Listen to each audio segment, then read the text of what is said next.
Hello, I'm Karen, and in today's video I'm actually going to be sharing with you a hidden patent. But first of all, I want to tell you a little bit about how I found the code and explain it. I was actually searching for the origins of crochet, and while I was searching for the origins of crochet I actually came across a code, and I called that the chain code because I kept seeing the word chain. And then when I actually got to these symbols in Jiahu in China, I actually could see English letters of the alphabet in here. And so here I could see an F, this I saw as an L, this I saw as an O, this I saw as a U, this I saw as an L, this I saw as an S, this I saw as a V, and I'd got 3 sticks left over, 1, 2, 3, which I saw those originally as the capital I because we're lazy when we write the capital I. As time went by, I realised that I could actually, I started off with making anagrams out of this set of letters, and then I realised that I actually could make more letters out of it. So if I wanted to create the capital letter A, I could tip one of the L's upside down and use one of the lines across to make the A. And if I wanted to create a B, I could use 2 lines, and I could use one of these L's and one of these curves to create the B. And I created a whole set of letters. I made a capital set of letters and I made a lowercase set of letters. And if you go and watch my video where I've actually decoded Donald Trump's Cov Fefe, you will see that sequence and that set of letters. Okay. I also made a lowercase set of letters which is included in that video. Then as time went by, I realised that I actually could do the same thing with God. So I actually had the curve and the capital L that way round to make a G. I used the O, and I realised that I could actually snap the S in half to create 2 C's like that. So I actually made this lowercase for my D. Okay, and the whole point of this code, if anybody actually has ever done any code breaking, they will actually realise that you see patterns, you see sequences, and this one was very similar, that it always had the same ending. It was like, you know, like when you say over and out or whatever, this one always had I, all, and an 8. And the 8s that could be made with different ways. I could actually do an 8 like this. I could actually do curves like this to create the 8. I could have a capital I could have that shaped A and capital L's, but it always had whatever it said, which was mostly names, and it had this at the end of it. Okay, and so because I was following this sequence of events, that's how I found what I found. So on this set of letters here, this is the same set of letters that I created out of the word God, which is the lowercase set of letters. And what you do is you use the broken pieces of letters to rebuild words. So on this one, what I'm going to do is show you how you can actually write the word time. So we've got a capital T, a lowercase I, keep the lowercase m, and keep the E, which is a curve and a line. And then I wanted to have a capital M, which is a W upside down, so that's the V and the curve for the M. I kept the A as it was, I kept the C as it was, and the H, and then I wanted another I, so I used part of the J. And then I wanted the N, and I wanted an E. So to do an E, it's made with a curve and a stick. So I broke the U apart and rebuilt it as an E. So I had time machine. And then I kept the P, used part of the B. So we've got a curve and the line to make the A. Keep the T. So that's formed like that. I wanted an E, so I used part of the letter G. So I've got the curve and the line for the E, and part of the letter D, so I've got a curve and a line to create another N. And then the T was made in the same way, like the letter F. It's got 2 lines and 1 curve, so I can actually put the 2 lines this way round and have the curve that way round. And then with my other ones, what I did is I always looked for the capital letter L shape. So I've got 1, 2, 3 and 4.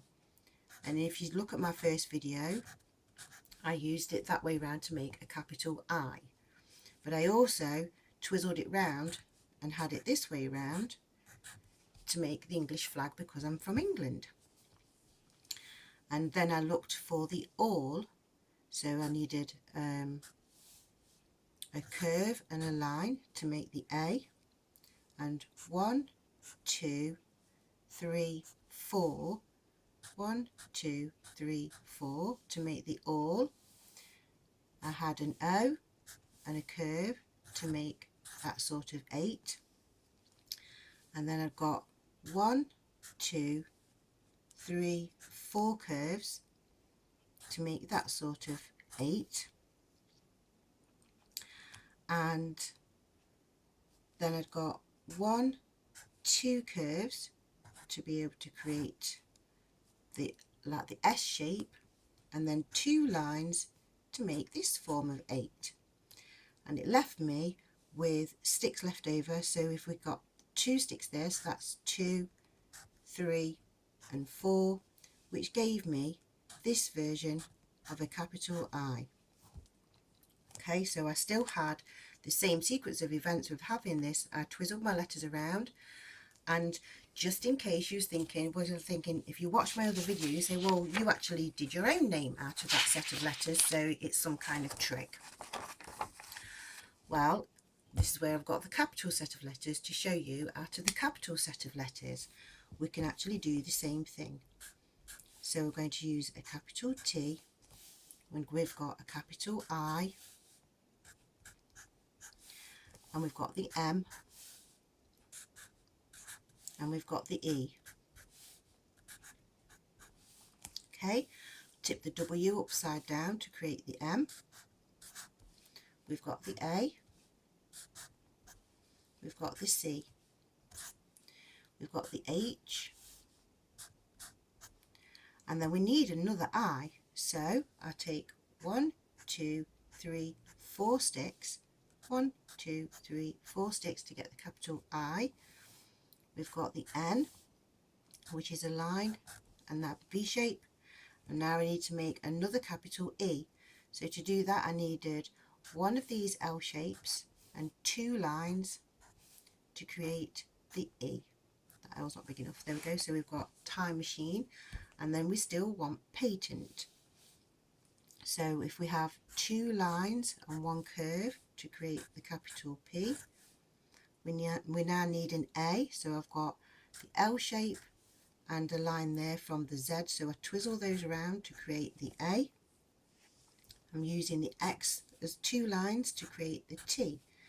Now I need another E, so I'm going to use the F, which is the L shape that way round, and 1 line, and 1 line off the D to create the E. And we've got the L shape and the line there from the Y to twist that round to create the N. And I needed 2 more lines to be able to create the T. And so we've got 1 line there and 1 line from that K to create the T.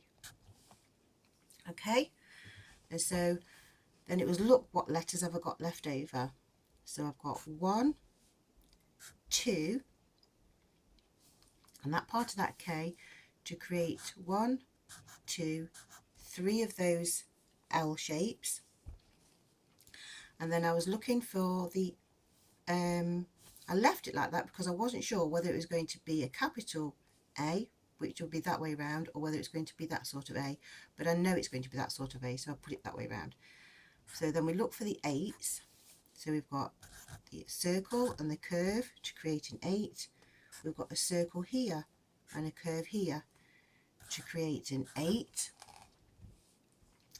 And then we look for what else have we got left over. So we've got 1, 2, 3, 4, 1, 2, 3, 4, and then we look, we've got 1, 2, 3 curves.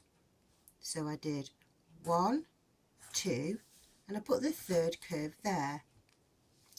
And then I looked through all of my things and I found that I'd only got 1 stick left over. So I couldn't create the 8, but I could create the I. And that's when I realised that there is actually another version of being able to make an 8.